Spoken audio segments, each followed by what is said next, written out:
পড়ছিলাম অতৃপ্ত চাহনা, কলমে তুরঙ্গনা, পর্ব সংখ্যা ৩। চারপাশ জুড়ে জনমানবপূর্ণ সমাগম। জনবহুল রাস্তার পাশ ঘেঁষে ভিড় ঠেলে সামনে এগোচ্ছে তৃতিকা। প্রায় বেশ সকাল করেই শুধু পান্তা পানি খেয়ে বাড়ি থেকে বেরিয়েছে সে। উদ্দেশ্য ARC কোম্পানি। তার বাড়ি হতে অফিস যথেষ্ট দূরে, তবে রিক্সা কিংবা অন্য কোনো যানবাহন করে যাবার মতো অফুরন্ত টাকার সামর্থ্য তার নেই। অল্প কিছু টাকারও মূল্য তার কাছে অনেক বেশি। তাই তৃতিকার নিয়ত মোতাবেক পায়ে হেঁটেই অফিসে যাবে বিধায় সকাল করেই বাড়ি থেকে বেরিয়ে, তবে অফিসের কাছে আসতে আসতে সে এক প্রকার হাঁপিয়ে উঠল। আর সম্ভব হচ্ছে না এই সকালবেলাতেও তীব্র রোদের মাঝে হাঁটা। মাথাটা কেমন ঝিমঝিম করছে। ঢাকায় এসে অনিয়মিত ও অপুষ্টিকর খাবার খেয়ে তার অবস্থা নেহাতই খারাপ। সবসময় ক্লান্তি ও দুর্বল অনুভব হয় নিজের মাঝে, কিন্তু তার করার মতো কিছুই নেই। এভাবে আর কতদিন চলতে পারবে নিজেও বুঝতে পারছে না। আবার এও বুঝতে পারছে না অফিস থেকে কেন তাকে ডেকেছে। আসলেই কি তার মরুভূমির মতো জীবনে এক পশলা বৃষ্টি ঝরবে? তৃতিকা এইসবই ভাবতে ভাবতে অবশেষে মস্ত বড় অফিসটার সামনে এসে পৌঁছয়। পরনে আজ তার সাদা রঙের এক লম্বা কুর্তি, সাথে নীল রঙের এক ওড়না। তার প্রিয় রং সাদা ও নীল, যে কারণে তার বেশিরভাগ জামাই এই রঙের। তবে এখানে আসার পর সে মাত্র হাতে গোনা কয়েকটা জামাই সাথে করে নিয়ে আসতে পেরেছে, যার মাঝে দুটো সাদা রঙের কুর্তি আর দুটো ভালো ওড়না, যেগুলো সে ভার্সিটি হতে বাহিরের সর্বত্র যাওয়ার জন্য পরিধান করে। কেননা এইগুলো ব্যতীত বাহিরে যাবার মতো তার কাছে কোনো পোশাক নেই। এছাড়া গ্রাম হতে আসার সময় সে সাদামাটা একজোড়া চামড়ার জুতো পরে এসেছিল। এখনও সে তাই পরে রয়েছে, কারণ এছাড়া তার কাছে আর কোনো জুতোও নেই। একই সাথে একটানা এতদিন সর্বত্র ব্যবহারের ফলে জুতোর হালও এখন বেহাল। কখন যে এই চামড়া উঠে বিধ্বস্ত চেহারায় হয়ে যাওয়া জুতোটা ছিঁড়ে যায় কে জানে। আপাতত এমন কিছু হওয়া মানে তার কাছে ঘোর বিপদের সম্ভাবনা। কেননা এই পরিস্থিতিতে নতুন জুতো কেনার মতো বিন্দুমাত্র সামর্থ্য তার নেই। তৃতিকা সব চিন্তা ছেড়ে একবার মাথা উঁচিয়ে মস্ত বড় অফিসটার দিকে তাকায়। কাঁধে ঝোলানো সাদা রঙের টোট ব্যাগের ফিতেটা শক্ত করে চেপে ধরে আন্দাজে ধরাই যায় এটি একটি 10-12 তলা বিশাল ভবন। ভবনের চারপাশটা চকচকে গ্লাসে ঘেরা, মাঝে বিশাল বড় টেমপ্লেটে বড় বড় অক্ষরে লেখা কোম্পানির নাম, ARC কোম্পানি। এছাড়া নিচের গেটের সম্মুখে দাঁড়ানো সব সারি সারি সিকিউরিটি গার্ড। কত অভিজাত্যপূর্ণ স্থান এটি। সবারই বেশভূষায় কত সাজসজ্জা, অথচ সে বরাবরের মতোই অত্যন্ত সাধারণ। অফিসের ভেতরে আর কি প্রবেশ করবে? তার তো অফিসের সম্মুখে এসে দাঁড়ালেই নিজেকে অত্যন্ত নগণ্য লাগে। তৃতিকা আর বেশি কিছু ভাবতে চায় না। সে কোনো কিছু নিয়ে ভাবতে বসলে তার ভাবনা আর কখনো শেষ হয় না। আর এই ভাবনাতেই সে সামনের দিকে অগ্রসর হয়। অতঃপর ভেতরে গিয়ে লিফটে চড়ে, সোজা উঠে যায় 8তলা ভবনে। গতকালে অফিসে এসে সে প্রথমবারের মতো লিফটে চড়েছিল। সে সময় জিনিসটা তার কাছে অনেকটাই আশ্চর্যজনক ও নতুন ছিল। ফলাফলস্বরূপ এটার ব্যবহার সম্পর্কেও সে খুব বেশি জানত না। তবে গতকাল শুরুতে তেমন কোনো সমস্যা হয়নি, কারণ তখন একটা লিফটে একসাথে অনেক মানুষ উঠেছিল ইন্টারভিউয়ের জন্য। আর সে তাদের ভিড়ে মিশে গিয়ে যথারীতি সঠিক স্থানে পৌঁছেও যায়। কিন্তু কোনোভাবেই সে তার ভেতরে থাকা ভয় কিংবা বিস্ময় অনুভূতি প্রকাশ করে না। কিন্তু যখন সিমরানের সাথে ফেরার পালা এলো, তখন অবশ্য ঠিক ওই সিমরানের কাছে লিফট সম্পর্কে সব কিছু সরল মনে জিজ্ঞেস করে জেনে নিয়েছে। যথারীতি এবার আর তার কাছে খুব বেশি ভেজালজনক মনে হলো না এই লিফট নামক যন্ত্রটাকে। কৃতিকাকে গতকাল ফোন করে 8তলাতেই আসতে বলেছিল, আর সে কথা মতো এখানেই এসেছে। তবে 8তলার প্রবেশ মাত্রই সে যেন অনেকটাই বিস্মিত হয়। গতকাল তথা অফিসের সিওর সাথে বসে থাকা সেই বয়স্ক লোকটি তাকে দেখা মাত্রই হাসি মুখে তার দিকে এগিয়ে আসে, তবে কিছুটা ইতস্তত বোধ করছে। কৃতিকা তাকে দেখা মাত্রই সালাম দিতেই লোকটি সালাম নিয়ে বলে, তুমি এসেছো? তোমার অপেক্ষায় ছিলাম। এত দেরি করলে কেন? রাস্তায় জ্যামে আটকে পড়েছিলে নাকি? ও হ্যাঁ, আমার তুমি সম্বোধনে আবার বেশি কিছু মনে করো না যেন। তুমি কিন্তু আমার মেয়ের মতোই, তাই তুমি করেই রাখছি। যাই হোক, তোমার জন্য সুখবর আছে, দ্রুত আমার সাথে এসো। আচমকে একসাথে এত কিছু বলার পর লোকটির এমন অভিব্যক্তিতে কৃতিকা সম্পূর্ণ ভরকে গিয়েছে। বুঝতে পারছে না তার সাথে কি হতে চলেছে। আজকে ভার্সিটিটাও এই অফিসে আসার কারণে মিস দিয়েছে। এই নিয়েও তাকে এক নতুন ঝামেলা পোহাতে হবে। কিন্তু যদি এখানে এসে কাজের কাজ আসানোরও কিছুই না হয়, তাহলে পুরো দিনটাই তার বরবাদ। কৃতিকার সময় নষ্ট না করে লোকটির সাথে তার পেছন পেছন অগ্রসর হয়। তবে যথাস্থানে পৌঁছাতেই তার বিস্ময়ের আর শেষ থাকে না। কোনো মতেই যেন কোনো কিছু বিশ্বাস করে উঠতে পারছে না। তার নাকি এই অফিসে জব হয়েছে, যদিও তা খুব বড় পর্যায়ে কিছু নয়, বরং সামান্য এমপ্লয়ি হিসেবে। কিন্তু এটাও যে তার কাছে বিশ্বাসযোগ্য নয়। গতকাল কত মানুষ ইন্টারভিউ দিয়েছে, সবার যোগ্যতাই ছিল তার চেয়ে বহুগুণে বেশি। এছাড়া তার ইন্টারভিউ ছিল জাতা পর্যায়ের। সেখানে তার এত বড় অফিসে চাকরি হয় কী করে? এজন্য অসম্ভব ব্যাপার। কিন্তু অবিশ্বাস্য হলেও আর লাভ নেই, কারণ তৃতিকার সেখানে এক মুহূর্ত দাঁড়ানোর সময় হলো না। বরং তার পূর্বেই লোকটির সাথে ছুটতে হলো কিছু ফাইল কাউন্টারে। অতঃপর দীর্ঘ এক প্রতিক্রিয়ার পর তার ছোটাছুটির কাজ সমাপ্ত হয়। অবশ্য বেশিরভাগ প্রয়োজনীয় কাজগুলোই সেই লোক তথা রফিক সাহেবই করে দিচ্ছিলেন, আর তৃতিকা শুধু তার কথা অনুসরণ করেছে। প্রায় অনেকটা সময় কেটে গিয়েছে। এবার তার যাওয়ার পালা।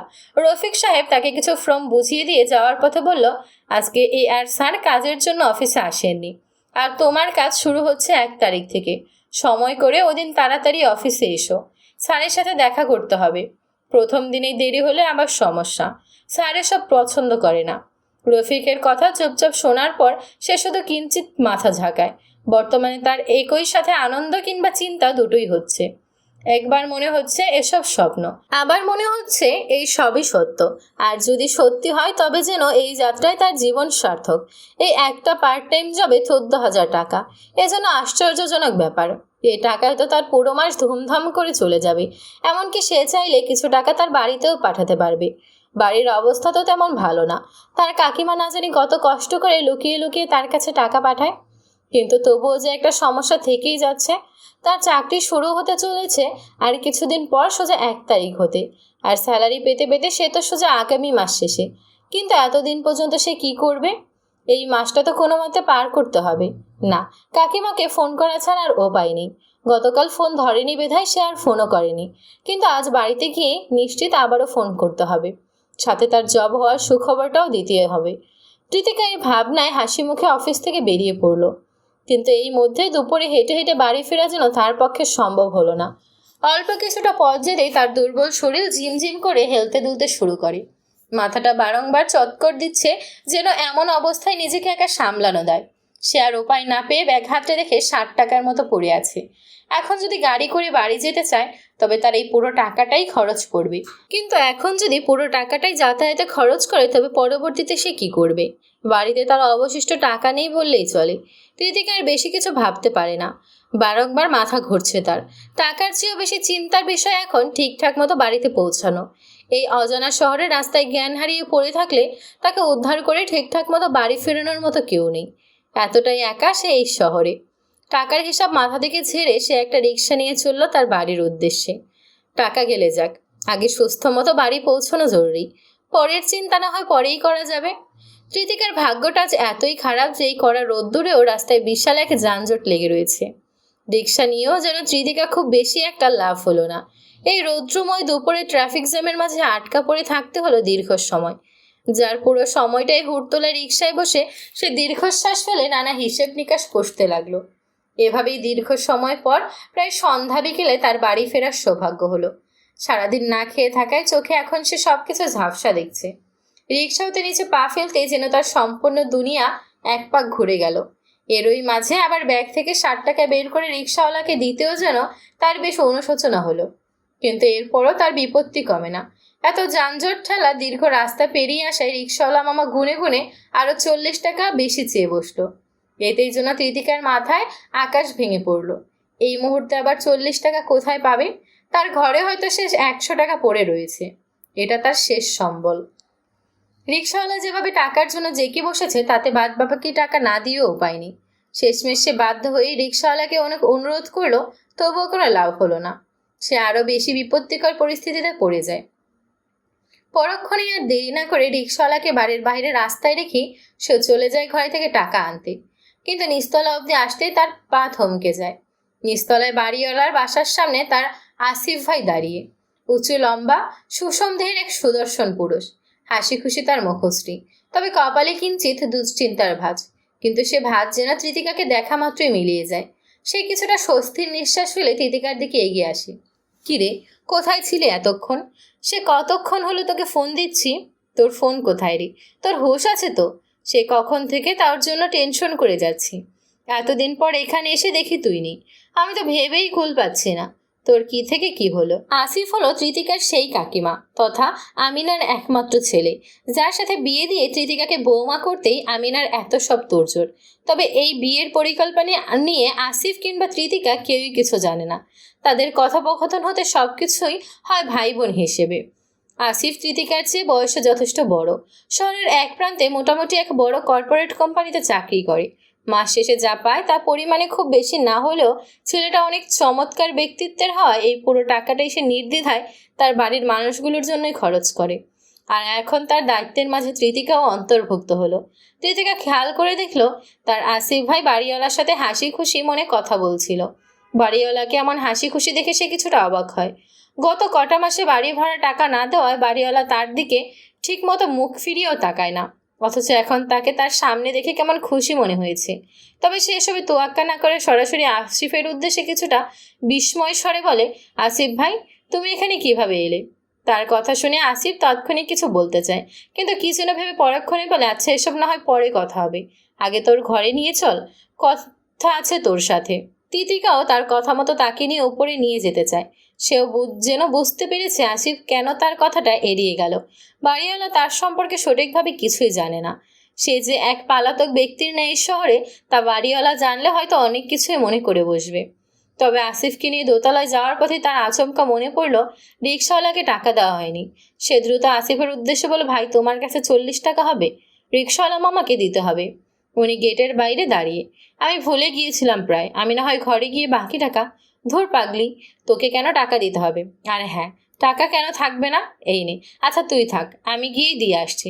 এই বলে আসিফ সিঁড়ি বেয়ে নিচে নামতে লাগলে তৃতিকা দ্রুত তাকে বাধা দিয়ে ব্যাগ থেকে ঘরের চাবিটা বের করে আসিফের হাতে ধরিয়ে দিয়ে বলে, জার্নি করে এসেছো, তোমাকে আর নিচে যেতে হবে না, চাবিটা নাও, ঘরে গিয়ে চুপচাপ বসো, আমি গিয়ে রিক্সা ভাড়া দিয়ে আসছি।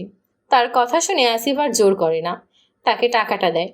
আর অমনি তাড়াহুড়ো করে নিচে নামতে গিয়ে তৃতিকা যেন মাথা ঝিমঝিম করে ওঠে এবং তৎক্ষণাৎ সে সিঁড়ি থেকে পড়ে যেতে নিলে অমনি পেছন থেকে আসিফ শক্ত হাতে তাকে ধরে সামলায় এবং কিছুটা অবাক স্বরে বলে, কিরে আসতে যাবি তো, এখনই পড়ে যেতে নিয়েছিলে? তৃতিকা নিমেষে অপ্রস্তুত হয়ে পড়ল, নিজেকে যথাসাধ্য সামলে নিয়ে নিচে নামতে শুরু করে। তবে এরই মাঝেই সন্ধ্যার আচমকা নিচে বাড়িওয়ালা সেই বখাটে ছেলের সামনাসামনি হতে হয় তাকে। ছেলেটা সিগারেটের ধোঁয়া তুলতে তুলতে তার বাসার দিকে যাচ্ছে, আর অমনি মাঝ রাস্তায় এসে তিতিকা আর তার সামনে পড়ে। সিগারেটের ধোঁয়া আর ছেলেটার অদ্ভুত গা ছমছমে অভিব্যক্তিতে নিমিষে তৃতিকার ভেতরটা কেঁপে ওঠে। যদিও ছেলেটা শুধু তার দিকে একবার মুখ তুলে তাকিয়ে বিশ্রী দৃষ্টিতে তাকিয়ে সামান্য হেসে নিজের ঘরের ভেতর ঢুকে পড়ে, অথচ এই হাসি আর চাহনিতে তিতিকার গলা শুকিয়ে গিয়েছে। সে সর্বক্ষণ চেষ্টা করে অন্তত এই লোকটার সামনে যেন তাকে পড়তে না হয়। তবুও তার অভাগা কপালে এই লোকটির সামনে কোনো না কোনোভাবে দেখা হয়েই যায়। তৃতিকা আর এসব নিয়ে বেশি ভাবতে চায় না। দ্রুত টাকাটা রিক্সাওয়ালাকে দিয়ে সে দ্রুতই দোতলায় চলে আসে। চাকরিটা সত্যি সত্যি কপালে থাকলে সে মরে গেলেও আর এই বাড়িতে থাকবে না। বাড়িওয়ালাকে সব টাকা শোধ করে দিয়ে যথা দ্রুত সম্ভব এই বাড়ি থেকে চলে যাবে। ছোট্ট ঘরের এক কোনায় অত্যধিক পরিমাণে শাকসবজি মশলা বাজারের ব্যাগ জড়োসড়ো করে রাখা। আসিফ এখানে আসার পূর্বে তার মায়ের কথা মতো সবকিছু কিনে এনেছে তৃতিকার জন্য।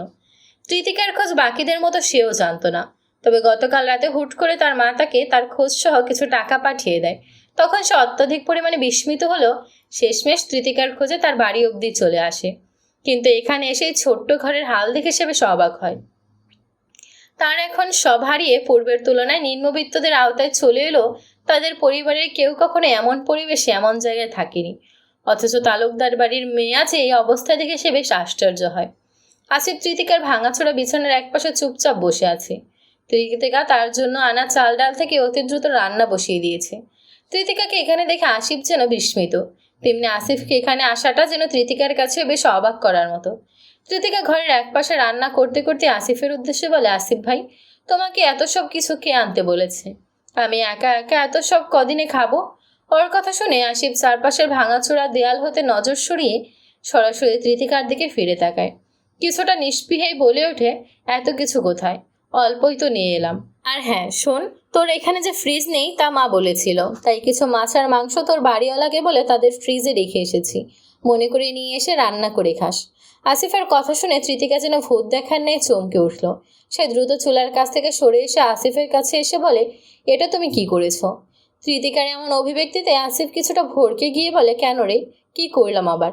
তুমি জানো ওনারা ভাড়াটিয়াদের জিনিসপত্র না বলেই খেয়ে নেয়, এই জন্য কারো প্রয়োজন পড়লেও তাদের বাড়ির ফ্রিজে কিছু রাখে না। কৃতিকা রেহেন কথা শুনে আসিফের মুখের আকৃতি যেন বিগড়ে যায়।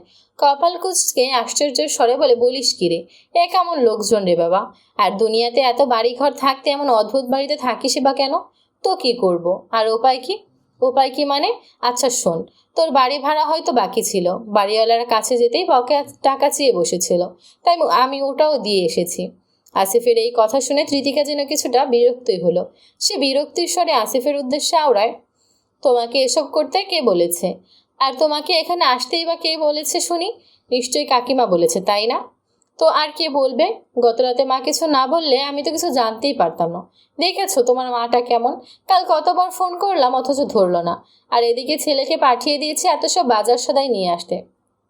আচ্ছা হয়েছে, আর মেজাজ দেখাতে হবে না। এখন আমাকে এটা বল, এসবের মানে কি?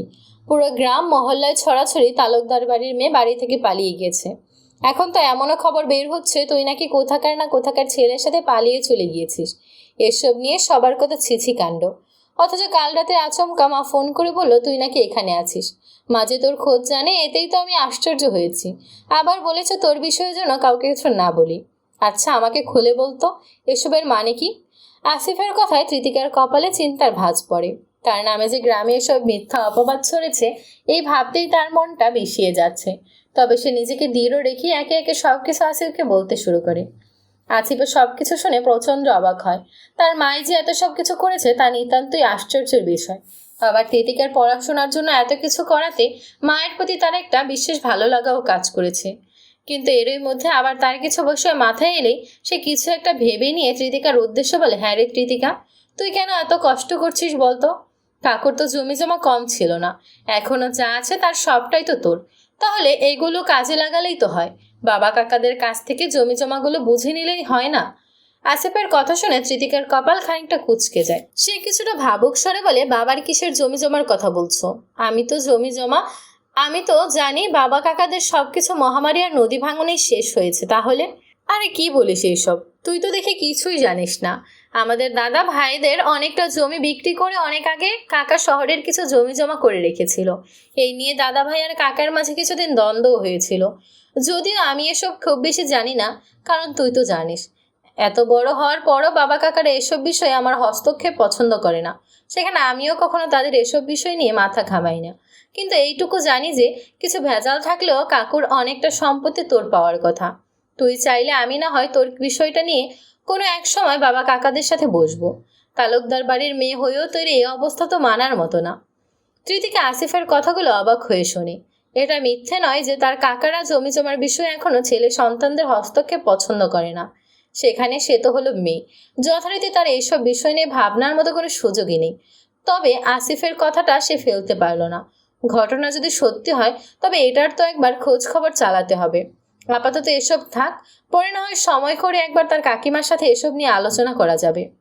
আপাতত সে তার যথাসাধ্য চেষ্টায় আসিফের জন্য রাতের রান্না করে, এক প্রকার জোর করেই খাইয়ে দাইয়ে আপ্যায়ন করে। এদিকে আসিফও আর বেশি রাত না করে কৃতিকার কাছে কিছু টাকা দিয়ে বাড়ি থেকে চলে যায়। যদিও কৃতিকা তার চাকরির বিষয়ে বলায় আসিফ যথেষ্ট খুশি হয়, তবুও সে কিছু টাকা বেশি দিতে ভোলে না। আজ রাতে বেশ ভালোই রান্না বান্না হয়েছে কৃতিকার ছোট্ট ঘরখানায়। রাতের খাবার দাবার শেষ করে বিছানার এক কোণায় চুপটি করে বসে রয়েছে সে। পাশেই ছড়িয়ে ছিটিয়ে আছে তার ডিপার্টমেন্টের বই পুস্তক। এসব দৌড়াদৌড়িতে ঠিকমতো পড়াশোনাটা আর হচ্ছে না। তবে আজ আসিফ যাবার পর প্রায় অনেকটা সময় নিয়ে পড়ার চেষ্টা করলো, কেন যেন পড়ায় মন বসছে না। এরই মাঝে তার মন ভালো করার মানুষ তথা আমিনা কাকিমাকে ফোন করে। আজ ভাগ্যক্রমে প্রথম কলেই আমিনা ফোন ধরে। শুরুতে বিস্তৃত সালাম বিনিময়ের পর আমিনা হাসি মুখে অভিব্যক্তিকে তৃতীয় তার উদ্দেশ্য বলে, হ্যাঁ রে তৃতিকা, আসিফ আজ তোর ওখানে গিয়েছিল তো? ঠিক মতো বাজার সদাই করে দিয়েছে?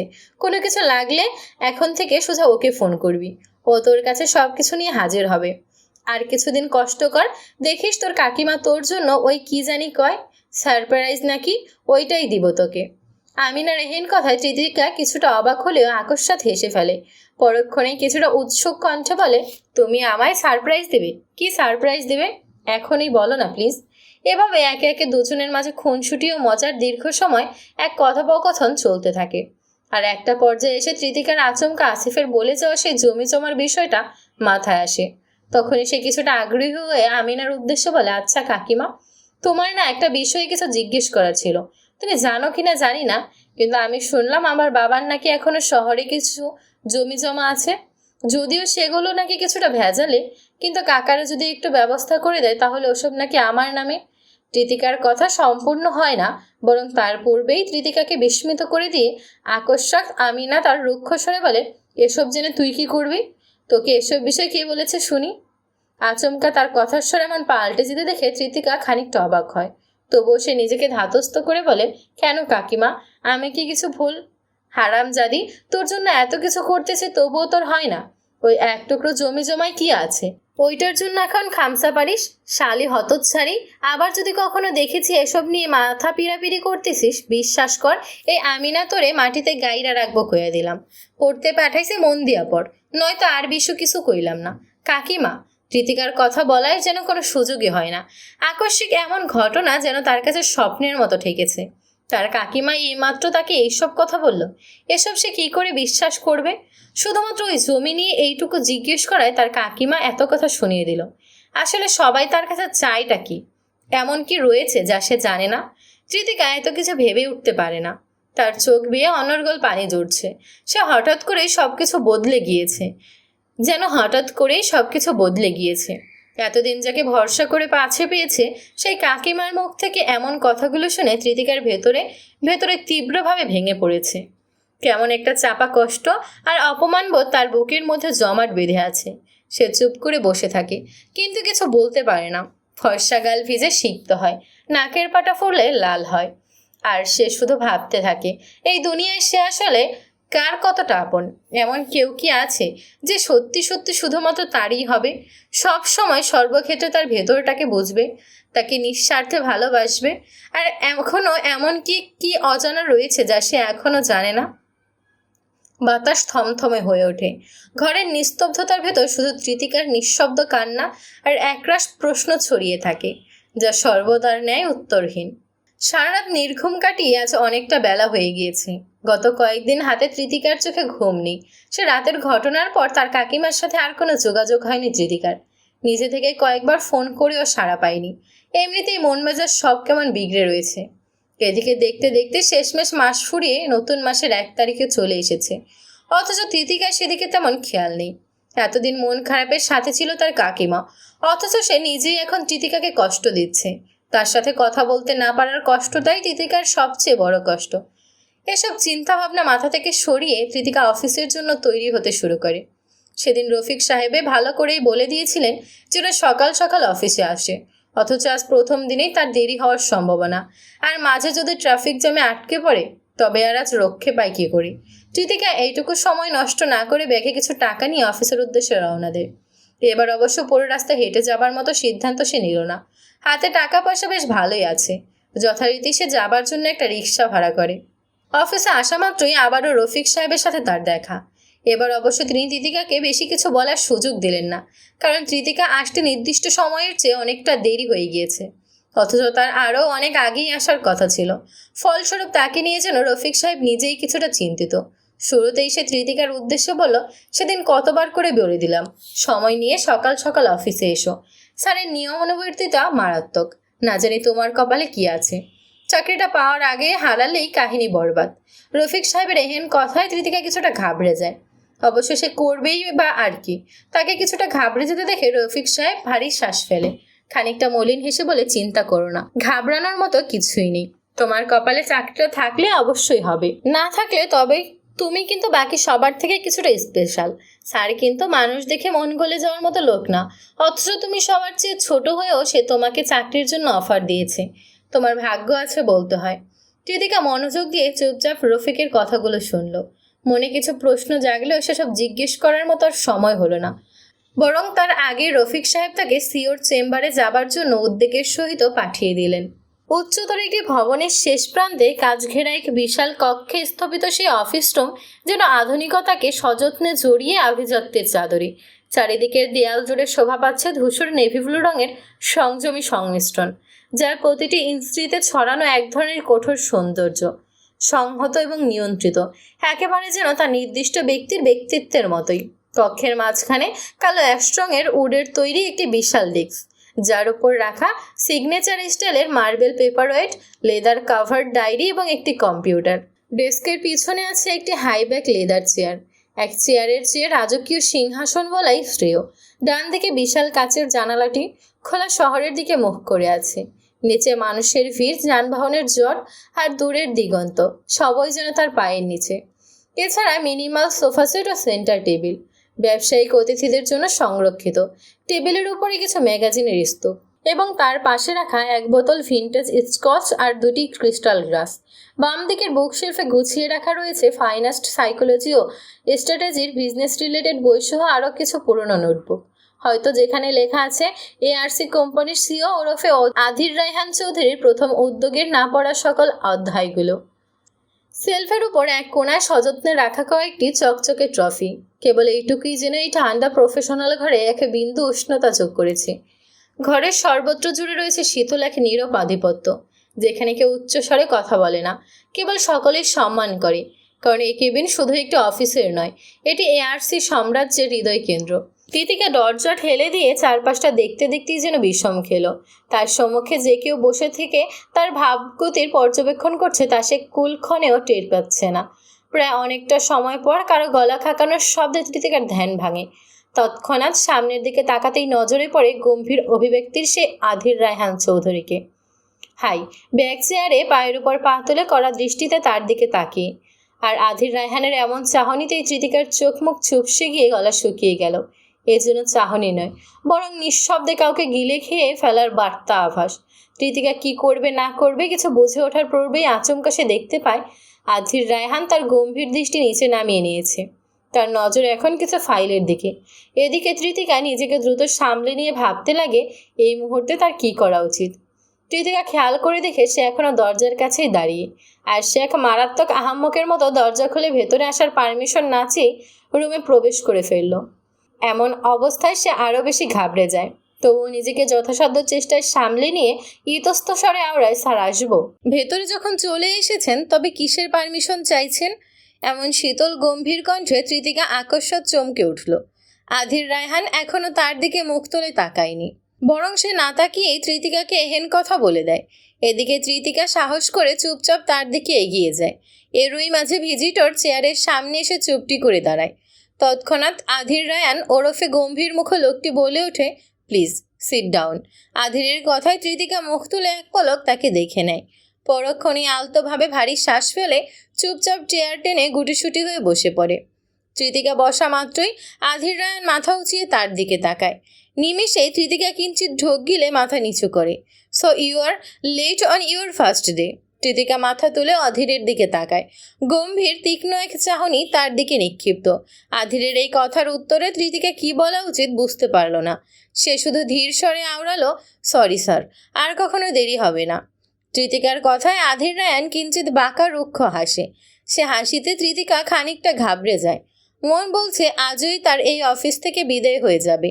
এরই মাঝে আধির তার উদ্দেশ্যে বলে, মিস তৃতিকা, দেরি করা এক জিনিস, আর দেরি করে এসে পারমিশন না নিয়ে সরাসরি রুমে প্রবেশ করা তা একেবারেই ভদ্রতার মধ্যে পড়ে না। আধিরের কণ্ঠে রাগ কিংবা ক্ষোভ নেই, কিন্তু রুক্ষতার স্বরে এক ধরনের শীতল তাচ্ছিল্য জড়িয়ে আছে, যেন প্রতিটি শব্দ ছুরি হয়ে এসে তৃতিকার আত্মবিশ্বাসে ঘা দিচ্ছে। তৃতিকা আবার একবার মুখ নিচু করে, চোখের পলকে নিজের অস্থিরতা ঢাকার ব্যর্থ চেষ্টা, অথচ গলার স্বর এখনো কাঁপছে। সে ধীরে ধীরে বলে, আমি সত্যিই খুব নার্ভাস ছিলাম স্যার, আপনার সময় নষ্ট করার জন্য দুঃখিত। আধির এবার তার আঙুলের ডগায় রাখা কলমটা হাতে তুলে নেয়। তারপর তা ব্যালেন্সে করে একবার ঘুরিয়ে আবার নামিয়ে রাখে। তারপর হঠাৎ বলে ওঠে, নার্ভাস? এই তো শুরু। আপনি কি জানেন না, নার্ভাসনেস এখানে একটা বিলাসিতা মাত্র। আমাদের এই যেখানে প্রতিটি সেকেন্ডে মানে লক্ষ টাকার প্রজেক্ট, সেখানে আপনি 1 মিনিটও হারানোর সুযোগ পাবেন না। বিশেষ করে আপনার মতো নতুনদের জন্য এখানে নার্ভাস শব্দের কোনো জায়গা নেই। পরের বার নার্ভাস থাকলে আগের গায়ে পানি দিয়ে আসবেন। এটা অফিস, স্কুল নয়। আর এখানে কাউকে সরি বললে রক্ষা পাওয়া যায় না। সময়, ভদ্রতা আর প্রফেশনালিজম, এই 3টে জিনিসে কারো জন্য কোনো ছাড় নেই। একসাথে এত কিছু শুনে কৃতিকা সম্পূর্ণ হতভম্ব। এবার যেন সে জবাব দিতে গিয়েও হোঁচট খায়, কিন্তু পরক্ষণে নিজেকে গুটিয়ে নিয়ে বলে, আমি বুঝতে পারছি স্যার, আমি প্রতিশ্রুতি দিচ্ছি আমি আমার সর্বোচ্চটা দেব। আধির এবার একদৃষ্টে তার দিকে তাকিয়ে থাকে, চোখ জোড়া যেন এক্স-রে এর নেয়, চোখ দিয়ে মানুষকে ভেদ করে তার মেরুদণ্ড অবধি পড়ে ফেলতে পারে। আধির রায়ান এক দৃষ্টি থেকে তিতলিকার দিকে কিছুক্ষণ তাকিয়ে থাকার পর হঠাৎ করে চেয়ার থেকে হেলান দিয়ে একটু পিছিয়ে যায় এবং আরও গাম্ভীর্যের সহিত বলে ওঠে, গুড, আমি অতিরিক্ত কথা পছন্দ করি না। মিস তৃতিকা, কাজ দেখলেই বুঝতে পারবো আপনি এখানে থাকার উপযুক্ত কিনা। বলেই আধির খানিকটা সময়ের জন্য থেমে যায় এবং পরক্ষণেই এক মুহূর্তে থেমে আবার বলে ওঠে, প্রেজেন্টেশন রুমে যান, 20 মিনিটের মধ্যে প্রথম ক্লায়েন্টের ব্রিফিং শুরু হবে। আপনি ওখানেই থাকবেন, শুনবেন এবং নোট নেবেন। দেখা যাক আপনি কতটা শিখতে আগ্রহী। তৃতিকা সোজা হয়ে বসে পড়ে, তার চোখে তখন ভয় আর কৌতূহলের মিশ্র প্রতিচ্ছবি। ইয়েস স্যার, সে এইটুকু বলে থমকায় এবং ধীরে ধীরে চেয়ার থেকে উঠে দাঁড়ায়।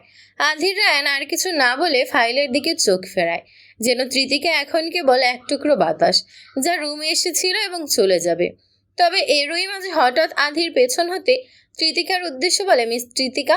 তৃতিকা বের হতেই নিচ্ছিল, তবে আচমকা আধিরের কথা শোনা মাত্রই সে উল্টো ঘুরে পেছন ফিরে তাকায়। তখনই দেখতে পায় আধির পায়ের উপর পা তোলে ফাইলের উপর থেকে নজর সরিয়ে তার দিকে তাকিয়েছে। তৃতিকা কিছুটা ইতস্তত স্বরেই বলতে চায়, স্যার আরও কিছু কি বলবেন? তৃতিকার কথা পুরোপুরি শেষ হয় না, বরং তার পূর্বেই আধির রায়ান তার গম্ভীর কণ্ঠে তৃতিকার দিকে তীক্ষ্ণতার সহিত প্রশ্ন ছুড়ে বলে, আপনার হোম টাউন কোথায়? আচমকা এহেন কথা শুনে তৃতিকা আকস্মাৎ ভড়কে যায়, যেন এমন পরিস্থিতিতে এহেন প্রশ্ন একদমই বেমানান। সে নিজেকে তটস্থ করে আধির রায়হানের উদ্দেশ্যে বলে, জি স্যার। আপনার হোম টাউন কোথায়? আবার সেই একই স্বরে তীক্ষ্ণ গম্ভীর প্রশ্ন।